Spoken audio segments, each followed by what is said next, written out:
बिस्मिल्लाहिर्रहमानिर्रहीम। अस्सलाम वालेकुम नाज़रीन, मैं खुर्रम गर्देज़ी आप सबको प्रोग्राम से ज़िंदगी में बहुत बहुत खुशामदीद कहता हूँ। जनाब, प्रोग्राम से है ज़िंदगी सच न्यूज़ का लाइव क्लिनिक है। लाइव आप लोगों की खिदमत में हाज़िर होते हैं ताकि आप लोगों को प्रोग्राम में शामिल किया जा सके। जनाब, जैसे कि आप लोगों को मालूम है, प्रोग्राम में सेहत की बात की जाती है, बीमारियों के बचाव के सिलसिले में बात की जाती है और कोशिश हमारी ये होती है कि जब भी पूरे साल में कोई आलमी दिन, आलमी वीक मनाया जा रहा है, किसी ख़ास बीमारी का, किसी ख़ास जो है प्रिवेंशन मैयर का, और इन तमाम चीज़ों पे अगर कोई भी इवेंट हो रहा है तो हम उसको प्रोग्राम में शामिल करने की कोशिश करते हैं। जनाब, आजकल चल रहा है वर्ल्ड रेस्पिरेटरी केयर वीक, यानी सांस की बीमारियां जो हैं मुख्तलिफ, उस सिलसिले में आलमी हफ़्ता चल रहा है और हमने भी प्रोग्राम को इसी सिलसिले में तरतीब दिया है। हम भी आज जो है सांस की बीमारियां या उसकी कैसे उसका बचाव मुमकिन है, क्या वजूहात होती हैं और क्या अहदाफ हैं, इस हफ्ते से मुतालिक हम लोग आज गुफ्तगू करेंगे। डॉक्टर वासिब इश्तियाक हमारे साथ स्टूडियो में मौजूद हैं। डॉक्टर साहब consultant medical specialist and critical care, doctor साहब शिफा इंटरनेशनल हॉस्पिटल में अपनी खदमात अंजाम दे रहे हैं। डॉक्टर साहब से हमने टाइम लिया है ताकि वो आए, आप लोगों के लिए बात करें सांस की बीमारियां, उससे बचाव कैसे मुमकिन है, और ख़ास तौर पे इस हफ़्ते में क्या जो है एम्स एंड ऑब्जेक्टिव्स रखे जाते हैं, क्या अहदाफ रखे जाते हैं कि जी जनाब अगले साल किन चीज़ों का ख्याल रखा जाएगा, सांस की बीमारियों पे कैसे फोकस किया जाएगा, कैसे उनकी आगाही में इजाफ़ा किया जाएगा। इन तमाम चीज़ों पर हम लोग बात करेंगे। आपका कोई भी इशू है, प्रॉब्लम है सांस की बीमारी से मुतल्लिक, फेफड़ों से मुतल्लिक, कॉल करें, अपना सवाल पूछें 0512321200, और दूसरा नंबर है 0512321203। दोनों नंबर हमारे एक्टिव हैं, आप कॉल कर सकते हैं, अपना सवाल पूछ सकते हैं। हम लोग चलते हैं डॉक्टर साहब की तरफ। सलाम अर्ज़ करता हूँ डॉक्टर साहब। थैंक यू वेरी मच, आपने टाइम निकाला एक बार फिर हमारे प्रोग्राम के लिए। डॉक्टर साहब, जैसा कि आपने फरमाया कि वर्ल्ड रेस्पिरेटरी केयर वीक चल रहा है, तो पहले तो बताइए कि डॉक्टर साहब क्यों मनाया जाता है ये हफ्ता? अच्छा, वर्ल्ड रेस्पिरेटरी केयर वीक की बेसिक हिस्ट्री की है कि मेडिकल फील्ड में मुख्तलिफ प्रोफेशन में ये डिवाइड हुई है। अच्छा। जैसे डॉक्टर हैं, नर्सिंग्स हैं, तो एक इसी तरह हमारे हेल्पिंग हैंड होते हैं जो कि रेस्पिरेटरी थेरापिस्ट होते हैं। ठीक है। तो आमतौर पे जो भी पेशेंट इनडोर दाखिल होते हैं, यानी कि जो हॉस्पिटल के अंदर दाखिल होते हैं और वो वेंटिलेटर पे, जब वेंटिलेटर से मिलती जुलती मशीन पे जाते हैं, तो उनमें हमें नर्सिंग के साथ जो एक बहुत ज़्यादा हेल्प मिलती है वो रेस्पिरेटरी थेरापिस्ट से मिलती है। अच्छा। तो दुनिया में ये कंसेप्ट कोई 1960 से स्टार्ट हुआ और 1982 में क्योंकि अमेरिका से कंसेप्ट आया तो उन्होंने रेस्पिरेटरी केयर वीक के तौर पे मनाना शुरू किया। ठीक है। इसमें एक तो हम ट्रिब्यूट प्रेजेंट करते हैं अपने उन को वर्कर को जो कि हमारे शाना बशाना इस फील्ड में काम करते हैं, ठीक है। जिनके बारे में लोगों को बहुत ज़्यादा कम इल्म होता है। सही। दूसरा ये है कि इस वीक में अवेयरनेस क्रिएट की जाती है पॉपुलेशन के अंदर। वो दो तीन किस्म की बेसिक अवेयरनेस होती हैं। एक ये कि फेफड़ों की कौन सी बीमारी हो सकती है और उसके बचाव का क्या कुछ तरीका हो सकता है। दूसरा ये कि जब पेशेंट को ज़रूरत होती है तो उसे वेंटिलेटर पे लेके जाया जाता है। आम पॉपुलेशन में ये सोच पाई जाती है कि जो पेशेंट वेंटिलेटर पर चला जाता है वो शायद बच नहीं सकता। बिल्कुल। हालांकि कि ऐसी बात नहीं है। जैसे हम लोग कहते हैं डायलिसिस करवा लिया एक बार तो बस उसके बाद पूरी ज़िंदगी करवाना पड़ेगा। जी, ऐसी बात नहीं है। मुख्तलिफ वजूहात की वजह से लोग वेंटिलेटर पे जाते हैं और बेशुमार लोग जो है उससे निकल भी आते हैं और अपनी नॉर्मल लाइफ भी गुजारते हैं। सही है। तीसरी चीज़, अमेरिकन ने जब ये AARC उनकी ऑर्गेनाइजेशन है जो कि American association of respiratory care है, तो उन्होंने फिर इस वीक में स्पेशल एक वेडनेसडे का दिन रख दिया जो पर्टिकुलरली लंग डिजीज़ के लिए मेंशन किया। तो बेसिकली ये हमारे वो को वर्कर है जिन्हें हम ट्रिब्यूट प्रेजेंट करते हैं। अच्छा डॉक्टर साहब, आपने कहा ये रेस्पिरेटरी थेरेपिस्ट या रेस्पिरेटरी जो ये डिपार्टमेंट का जो आपने बताया कि बड़े अरसे से हमने तो नाम ही रेस्पिरेटरी थेरेपिस्ट का अभी सुनना शुरू हुआ है, बल्कि आपसे ही सुना है मैंने। तो ये क्या हमारे मुल्क में अभी आई है फील्ड? हमारे मुल्क में ओबियसली जैसा बाकी चीज़ें थोड़ी बाकी दुनिया से पीछे हैं, तो ये अभी कुछ सालों में ज़्यादा प्रमोट हुई है। अच्छा। लेकिन इनका सबसे ज़्यादा रोल जब कोविड आया तो दुनिया को उस टाइम इनके बारे में ज़्यादा पता चलना शुरू हुआ है। अच्छा, ये पहले भी फंक्शनल थे? जी, ये पहले भी फंक्शन थे। पहले भी हमारे आपके इनके बिल्कुल राइट हैंड होते थे और पेशेंट के मैनेजमेंट में इनका बहुत ज़्यादा रोल होता था। ठीक है। लेकिन अभी कोविड के बाद इनकी अफादियत और ज़्यादा वाज़ेह हो गई है। ठीक है। क्योंकि कोविड में जहाँ पे हमारे पास स्टाफ की लिमिटेशन थी, डॉक्टरों की लिमिटेशन थी, और बेशुमार पेशेंट जो कि वेंटिलेटर के बगैर भी मैनेज हुए हैं, तो वो हम रेस्पिरेटरी थेरापिस्ट की हेल्प के बगैर नहीं कर सकते। ज़बरदस्त। अच्छा डॉक्टर साहब, ये वेंटिलेटर की आपने बात दरमियान में की, तो ये कोविड के ज़माने में बड़ा वेंटिलेटर्स का एक जो है हाइप क्रिएट हुआ और जी कहा गया कि इंपोर्ट किए जाएं, बनाए जाएं, तो क्या वाकई इतनी ज़रूरत होती है वेंटिलेटर्स की और इतना पेशेंट वेंटिलेटर पे जाता है? जी, आम हालात में तो बहुत ज़्यादा पेशेंट वेंटिलेटर पे नहीं जाता। अच्छा। लेकिन कोविड एक ऐसी बीमारी थी जिसमें आप अगर हम कोविड की सिर्फ बात करें तो ज़्यादातर लोगों को नमूनिया हुआ। जो कि नमूनिया कोविड की फॉर्म में हुआ, कोविड के जरासीम की वजह से हुआ। तो जिन भी लोगों को डबल नमूनिया हो जाता है तो हमें उनके फेफड़ों को रेस्ट देने की, आराम देने की ज़रूरत होती है। तो उस आराम देने के लिए हमें वेंटिलेटर की मदद की ज़रूरत होती है। अच्छा। तो वेंटिलेटर पे डालने से ये है कि उनके जो भी उनका डिज़ीज़ का, बीमारी का प्रोसेस चल रहा होता है, उसमें एक उन्हें एडिशनल हेल्प मिल जाती है, जिसकी वजह से चांसेस होते हैं कि वो उससे इम्प्रूव हो सकेंगे। अब जहाँ तक जो मेडिकल साइंस तरक्की करती जा रही है, उसी तरह ज़्यादा बीमारियाँ डायग्नोज होती जा रही हैं, जो कि में भी मैनकाइंड में पहले से मौजूद थी, कुछ नई बीमारियाँ आ गई।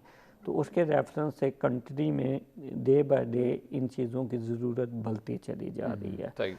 तो इधर अगर हम पाकिस्तान में बात करें और पाकिस्तान में कैपिटल की बात करें और इस पूरे एरिया की बात करें, तो शिफा इंटरनेशनल हमारा हॉस्पिटल है जो कि है जिसमें बेस्ट केयर प्रोवाइड कर रहा है, और इस पूरे एरिया में हमारा ही वो वाइड हॉस्पिटल है जिसने पहले रेस्पिरेटरी थेरापिस्ट को एज ए प्रोफेशनल इन्हें अडॉप्ट करवाया। अच्छा। और हमारे हर डिपार्टमेंट में जो कि क्रिटिकल केयर के रिलेटेड डिपार्टमेंट में, उसमें ये हमारे हेल्पिंग हैंड के तौर पर। डॉक्टर साहब बहुत अच्छा खिदमत आप लोग करते हैं लोगों की, आप लोग इस तरह का सेटअप चलाते हैं। उस सिलसिले में हम डॉक्टर साहब से गुफ्तगू आगे बढ़ाएंगे या छोटा सा वक्फा लेंगे प्रोग्राम में और फिर आपकी खिदमत में हाजिर होंगे। हमारे साथ रहिएगा।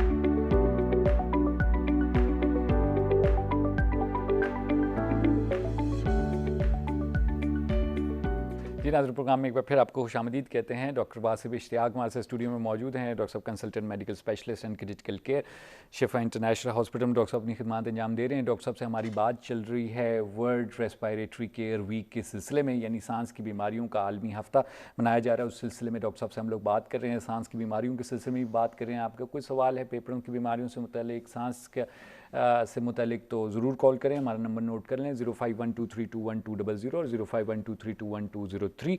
दोनों नंबर हमारे एक्टिव हैं। हम चलेंगे डॉक्टर साहब की तरफ, गुफ्तगू का आगे बढ़ाएंगे। अच्छा डॉक्टर साहब, एक चीज़ बताइए कि रेस्पिरेटरी थेरेपिस्ट की तरफ आपने इशारा दिलवाया कि जनाब ये जितने भी इंडोर पेशेंट्स आप लोगों के होते हैं, उनकी सांस के जो मसाइल हैं उनको डील करते हैं, तो ये बेसिकली क्या इनका फंक्शन इस हद तक है कि एक शख्स को वेंटिलेटर पे लाना, उसे वहाँ पर उसको ऑब्ज़र्व करना, या नहीं इसके अलावा भी सांस से मुतालिक जो भी इश्यूज़ हैं उनको डील किया जाता है?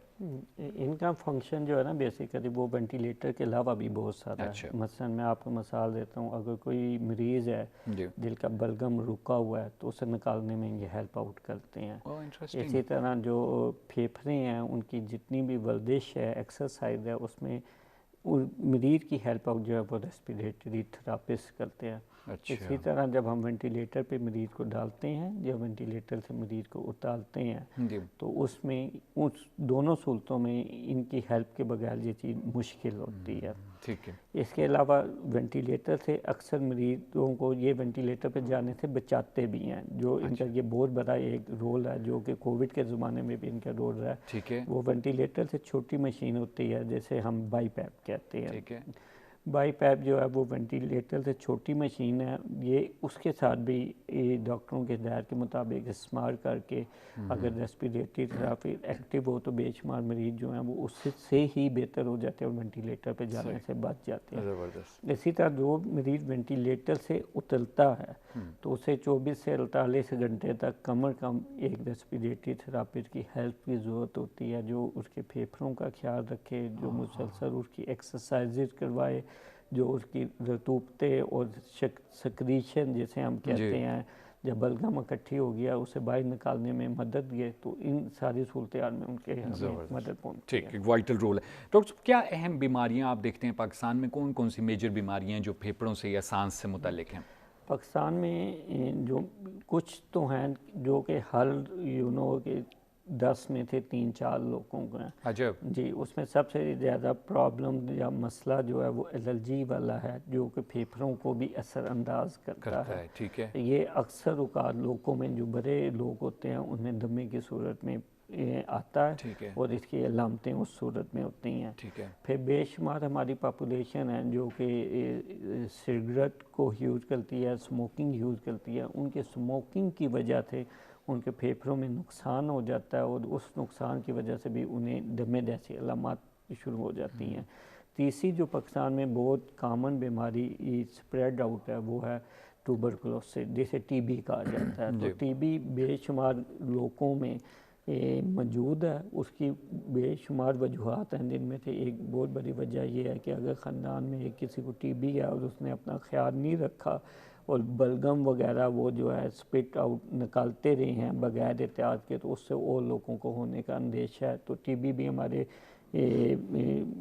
हमारे माशरे में काफ़ी ज़्यादा पाई जाती है। ठीक है। इसके अलावा फिर मौसमी बीमारियां होती हैं, जिसमें सर्दियों के मौसम में आम तौर पे लोगों को नमूनिया की शिकायत हो जाती है, जो कि फेफड़ों के इन्फेक्शन है, और अगर वो दोनों फेफड़ों का मसला हो जाए तो उसमें ज़्यादा मसाला। अच्छा, ठीक है। ये सारी अहम जो बीमारियां हैं, इस्तेमा पे थोड़ी सी डॉक्टर साहब बात कर लेते हैं, क्योंकि बहुत प्रॉब्लम है, एलर्जी बेस्ड इस्तेमा है, उसकी वजह से भी लोग बेचारे बहुत सफ़र करते हैं और बड़े लंबे लंबे अरसे तक जो है मौसम चेंज हुआ तो सांस के प्रॉब्लम या आवाज़ आना सांस ले, तो ये तमाम चीज़ें थोड़ा सा बताइएगा क्या है, क्या इस्तेमा? अच्छा, जो एस्मा जिसे हम आम ज़ुबान में दमा कहते हैं, इसमें बुनियादी तौर पे जो हमारा सांस लेने वाला रास्ता है जो कि फेफड़ों तक जा रहा है, और अंदर फेफड़ों में भी जो सांस वाले पाइप हैं वो तंग हो जाते हैं। ठीक है। उसकी बेशुमार वजूहत हो सकती हैं। कुछ लोगों में तो फैमिली से ही एस्मा चल रहा होता है तो वो ट्रांसमिट होता है, और बेशुमार लोगों को वेदर के चेंज होने के, मौसम के चेंज होने से, जब भी बहार का मौसम आता है, जब भी सर्दी का मौसम आता है, तो उनकी सांस की रानियाँ सुकल जाती हैं। क्योंकि वो बहुत ज़्यादा नाजुक मिजाज होती हैं, जिस तरह सेंसिटिव होती हैं। ठीक है। दूसरा, बेशुमार लोगों को मुख्तलिफ़ चीज़ों से एलर्जी होती है, जो कि जब तक वो ध्यान ना दें तो वो उसे आइडेंटिफाई नहीं कर सकते। बेशुमार लोगों को पेट से एलर्जी होती है। बेशुमार ऐसे लोग हैं जिनमें हे की जो गंदम है और जिससे वो का सीजन होता है तो इसकी एलर्जी होती है, तो उससे उनकी सांस की नालियाँ तंग हो जाती हैं जब वो एक्सपोजर होता है। अच्छा। बेशुमार लोगों में आपने देखा होगा गलों में अगर अच्छी सफाई ना रखी जाए तो फफूंदी हो जाती है, जिसे हम मोल्ड कहते हैं, तो उसके साथ प्रॉब्लम होती है। अच्छा। बेशुमार लोगों को ज़िंदगी के किसी भी स्टेज में अगर घर में क्लीनिनेस ना रखी जाए तो ये डस्ट जो होती है, इसमें माइस होते हैं, तो इनके साथ एलर्जी हो जाती है और उसके साथ उन्हें दमा हो जाता है या सांस की नालियाँ तंग हो जाती हैं। अच्छा। इसमें दो और किस्में हैं जो कि बड़ी अहमियत रखती हैं। एक किस्म वो है जो कि सर्दी के मौसम में होती है, जैसे यानी कि उनका सांस की नाली का जब भी ठंडी चीज़ से या ठंडे मौसम से एक्सपोजर होता है तो उनमें ये ट्रिगर होने का ज़्यादा होने का चांस होता है। ठीक है। और दूसरा ये जो जम्मे के मरीज़ होते हैं वो जब भी कोई एक्सरसाइज वगैरह स्टार्ट करते हैं अचानक से बगैर कोई एहतियात किए हुए, तो उनमें भी ये वल्स होने का चांस होता है, ज़्यादा होने का चांस। ठीक, ये तमाम चीज़ें जो हैं वजूहात बनती हैं इस्तेमा की। तो डॉक्टर साहब, क्या अब एक तो ये भी बताइएगा कि तो आपने कहा कि मसलन एक फैमिली में चल रही है एक बीमारी और डस्ट वगैरह की, वैसे डॉक्टर साहब हमारे यहाँ डस्ट तो बहुत ज़्यादा होती है, तो क्या आदी नहीं हो जाते लोग? बीमारी कैसे आ जाती है? मैं मतलब क्योंकि बाहर भी हम जाते हैं तो डस्ट है, घरों के अंदर भी या मुख्तलिफ जगहों पे हम जाते हैं, तो क्या यूज़ टू नहीं हो जाते? अच्छा, अब हर चीज़ को ना बॉडी ही यूज टू नहीं होती, नंबर वन। नंबर सेकंड, हर इंसान दूसरे इंसान से मुख्तलिफ है। जी। तो इसी तरह हर इंसान के जो ये एयर वे हैं, जो सांस लेने वाले रास्ते हैं, उनका रिस्पॉन्स दूसरे इंसानों से मुख्तलिफ है। अच्छा। नंबर थर्ड ये है कि जो लोग उनका ये एयर वे का सांस लेने वाली नाली सेंसिटिव होती है, वो लोगों को यूज टू तो हो जाते हैं, लेकिन जब भी इकट्ठा अटैक होता है, यानी कि ज़्यादा मकदार में दस्त होगी, एलर्जन, वो एलर्जन जिससे एयरवे बहुत ज़्यादा नाजुक है और उससे Disturb हो वो रहा है। डिस्टर्ब हो रहा है, जब वो ज़्यादा मकदार में एक्सपोजर होते हैं तो उससे उन्हें ये अटैक प्रॉब्लम होना हो शुरू। जाता है। सही, डॉक्टर साहब मजीद बात करेंगे, हमने छोटा सा वक्फा लेना है यहाँ प्रोग्राम में। जी नाज़रीन, आप लोग गुफ्तगू सुन रहे हैं डॉक्टर वासिफ इश्तियाक की। डॉक्टर साहब कंसल्टेंट मेडिकल स्पेशलिस्ट और क्रिटिकल केयर शिफा इंटरनेशनल हॉस्पिटल में डॉक्टर साहब अपनी खिदमत अंजाम दे रहे हैं। डॉक्टर साहब से हमारी बात चल रही है वर्ल्ड रेस्पिरेटरी केयर वीक के सिलसिले में, सांस की बीमारियों के सिलसिले में हम लोग बात कर रहे हैं। यहाँ छोटा सा वक्फा लेंगे प्रोग्राम में और फिर आपकी खिदमत में हाजिर होंगे, हमारे साथ रहिएगा।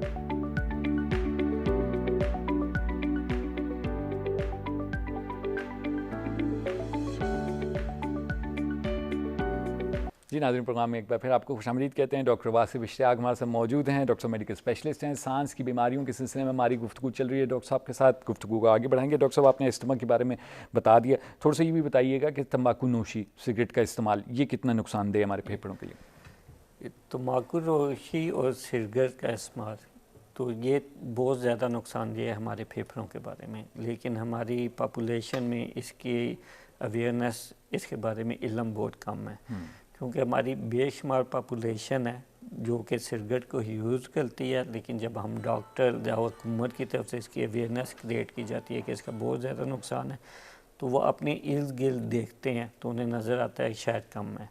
तो एक चीज़ तो मैं इस फोरम पे क्लियर करना चाहूँ कि आम तौर पे सिगरेट पीने से फेफड़ों की नालियाँ तंग हो जाती हैं और फेफड़ों का जो अल्लाह ताला ने उनकी सॉक्स बनाई हुई है, वो सॉक्स भी डिस्टर्ब हो जाती है। ठीक है। लेकिन अब ये अक्सरियत सिगरेट पीने वालों में होता है, जो कि सिगरेट पीने वालों को नहीं समझ लगती। यानी कि जब हम फेफड़ों की बीमारियों के मरीज़ देखते हैं, तो अगर हम 100 नॉर्मल बंदा देखें जिन्होंने सिगरेट नहीं पिए हुए, तो उनमें से 10 लोगों को मुमकिनात होती है कि फेफड़ों की बीमारी हो। अच्छा। जबकि अगर हम सिगरेट पीने वाले वही उनके बराबर 100 बंदे लें जो मुसलसल सिगरेट पीते हैं या पान वगैरह इस्तेमाल करते हैं, तो उनमें से 30-40 मरीज़ों को ये इम्कान होता है कि उनके फेफड़ों का नुकसान हो चुका हुआ है। नंबर 1, उनके फेफड़ों की साख्त चेंज हो चुकी है। तम्बाकू नोशी मुसलसल इस्तेमाल करने से लंबे अरसे में ऐसे लोगों को फेफड़ों का कैंसर भी हो जाता है।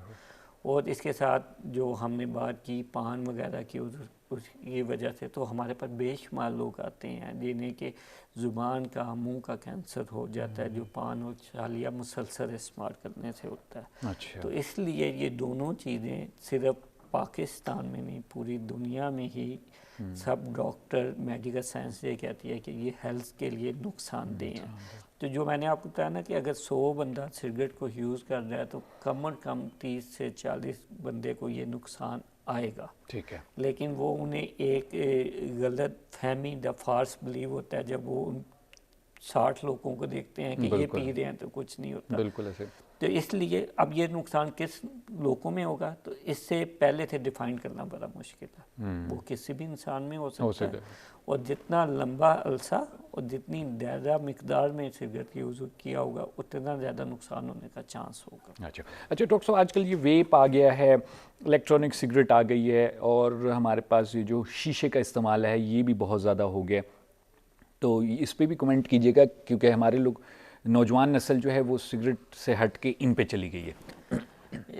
अच्छा, ये वाली जो वेप आई है, ये शायद सिगरेट से भी ज़्यादा नुकसानदेह है। अच्छा। उसकी वजह ये है कि सिगरेट में तो सिर्फ एक निकोटीन को कंसिडर किया जाता है कि ये नुकसानदेह है, तो इसमें तो बेशुमार केमिकल्स है ही, केमिकल, बिल्कुल वो बिल्कुल। तो इंटरनेशनली पूरी दुनिया में जहाँ भी कोई हेल्थ केयर वर्कर अगर वो स्मोकर नहीं भी है तो वो केमिकल के साथ डील करता है। द केमिकल में ऐसा उसका काम है जहाँ पे इनहेलेशन एजेंट होते हैं, जो गैसेज होती हैं वो उसके फेफड़ों में जाती हैं, तो उनकी वो मुसलसल स्क्रीनिंग करके रखते हैं कि कहीं फेफड़ों की कोई बीमारी तो नहीं हो रही इतने अरसे के बाद। तो ये वाली चीज़ तो जो एक मिथ है या जो लोगों के अंडरस्टैंडिंग है, शायद ये अपर मिडिल क्लास और लोअर क्लास में कि सिगरेट का नीमल बदल आ गया तो ये नमूने बदल उससे ज़्यादा नुकसान दे। तो चलें, ये एक चीज़ तो डॉक्टर साहब ने क्लियर कर दी कि अक्सर सवाल लोग पूछते हैं कि जी सिगरेट नुकसानदेह है या शीशा नुकसानदेह है या वेप का नुकसान नहीं है, ये चीज़ अक्सर डिस्कस होती है। तो डॉक्टर साहब ने बता दिया कि जी इनमें केमिकल हैं या और भी नुकसानदेह। डॉक्टर साहब, जो सिगरेट नोशी कर रहे हैं हमारे लोग, ये अब कोई टेस्ट वगैरह करवा सकते हैं अपने फेफड़ों वगैरह को चेक करवाने के लिए जी कितना डैमेज हो गया हमारा फेफड़ा? हाँ जी, इसमें ना मुख्तलिफ़ किस्म के टेस्ट होते हैं जो कि हम उनके करते हैं। तो दो तरह से मरीज़ों की तशख़ीस की जाती है। एक उनके अलामात पे, अच्छा, एक मुसलसल सिगरेट पीने की वजह से बाद लोगों को साल में 3 से 4 माह मुसलसल खांसी और बलगम रहता है। ठीक है। तो इसका मतलब है कि उन्हें बार बार कुछ ना कुछ जरासीम या इन्फेक्शन होती रहती है जो कि उन्हें नुकसान पहुंचाती है, जिन्हें हम क्रोनिक ब्रोंकाइटिस की सूरत में कहते हैं। ठीक है। दूसरा, सिगरेट पीने की वजह से लोगों के फेफड़ों की साख मुतासिर हो जाती है, उसमें नुकसान हो जाता है। ठीक है। तो उसके साथ उनके ज़्यादा सांस फूलने के मसाइल शुरू हो जाते हैं, यानी कि वो हैवी वर्क नहीं कर सकेंगे, थोड़ा ज़्यादा चलेंगे उनका सांस फूल जाएगा, सांस में सीटियाँ बजने लग पड़ेंगी, उससे हम एम्फीसीमा की एक फॉर्म कहते हैं। ठीक है। तो इसके लिए जब भी वो अपने डॉक्टर को विज़िट करते हैं और उसके लिए टेस्ट में चेस्ट एक्स रे हम आमतौर पे करवाते हैं, पल्मोनरी फंक्शन टेस्ट होते हैं जो कि सादे भी हैं और कम्प्लेक्स भी हैं। अच्छा। ठीक है, पचीजा भी हैं। तो सादे वाले पल्मोनरी फंक्शन टेस्ट तो आम तौर पे इन लोगों के लिए किए जाते हैं, ये चीज़ देखने के लिए कि लंग में कितना डैमेज हो गया। ठीक है। तो फिर उसकी बीमारी के मुताबिक आगे फर्दर टेस्ट किए जाते हैं। बिल्कुल सही। यानी आप डॉक्टर के पास जाएं तो वो एक्सरे और ये पल्मोनरी फंक्शन टेस्ट जो बेसिक है वो करवा के आपको बता सकता है कि जी कोई प्रॉब्लम चल रहा है या नहीं चल रहा है। डॉक्टर, टाइम हमारे पास कम रह गया, मैसेज क्या देना चाहेंगे वर्ल्ड रेस्पिरेटरी केयर वीक के सिलसिले में? वर्ल्ड रेस्पिरेटरी केयर वीक के सिलसिले में मैं जो सबसे बड़ा मैसेज देना चाहूँगा अपनी पॉपुलेशन को कि एक तो ये है कि सेहत एक नेमत है अल्लाह ताला की तरफ से, और जिस बंदे को भी फेफड़ों की बीमारी होती है तो उसकी लाइफ जो है बहुत मुश्किल में चली जाती है। तो इसलिए सबसे ज़्यादा तो अपनी हाइजीन का ख्याल रखें, उन चीज़ों को आइडेंटिफाई करें जिनसे आपको प्रॉब्लम है, एलर्जी है, जिससे आपकी सांस की नालियाँ तंग होने का आपको अंदेशा है, आपको ख़ुद महसूस होता है, उससे अपने आप को बचाएं। जब भी मौसम चेंज होता है, ख़ास तौर पे सर्दी का मौसम आता है और बाहर का मौसम आता है, बच्चों को और बुज़ुर्गों का उस टाइम में बहुत ज़्यादा ख्याल रखने की ज़रूरत है। हमारी फील्ड में एक बहुत अच्छी लोगों के लिए अपॉर्चुनिटी है जो कि डॉक्टर नहीं बन सकते और इस फील्ड में आगे जाना चाहते हैं, वो रेस्पिरेटरी थेरापिस्ट की सूरत में मौजूद है। ये लोग हमारे शाना बशाना काम करते हैं और मरीज को इम्प्रूव करने में बहुत ज़्यादा इनकी हमारे साथ हेल्प होती है। फाइनली, क्योंकि रेस्पिरेटरी केयर वीक है, तो मैं अपने लोगों को ये पैगाम देना चाहता हूँ कि वेंटिलेटर एक मशीन है जिसमें हम उस मरीज़ को आमतौर पे डालते हैं जिसके फेफड़ों का मसला होता है, और वो इसलिए डाला जाता है कि हम उसके फेफड़ों को रेस्ट दे सकें। इसलिए अगर जवान किसी भी बंदे को वेंटिलेटर की ज़रूरत पड़ जाती है तो हमारे माशरे में एक ये कंसेप्ट पाया जाता है कि शायद वेंटिलेटर पे जाके मरीज़ वापस नहीं आएगा, तो हकीकत में ऐसी बात नहीं होती। डॉक्टर माजिद साहब, बिल्कुल टाइम हमारा ख़त्म हो गया। थैंक यू वेरी मच, आपका मैसेज डिलीवर हो गया, बहुत शुक्रिया, आप तशरीफ़ लाए। जी नाज़रीन, आप लोग गुफ्तगू सुनी डॉक्टर वासिफ इश्तियाक की। डॉक्टर साहब का कंसल्टेंट मेडिकल स्पेशलिस्ट हैं और सांस की बीमारियों के सिलसिले में डॉक्टर साहब ने आज बात की। आई होप आज का प्रोग्राम आप लोगों को मुफीद साबित हुआ होगा। कल फिर मुलाकात होगी, तब तक के लिए मुझे खुरम गर्देज़ी और डॉक्टर वासिफ इश्तियाक को प्रोग्राम से ज़िंदगी से इजाज़त दीजिए। खुदा हाफिज़।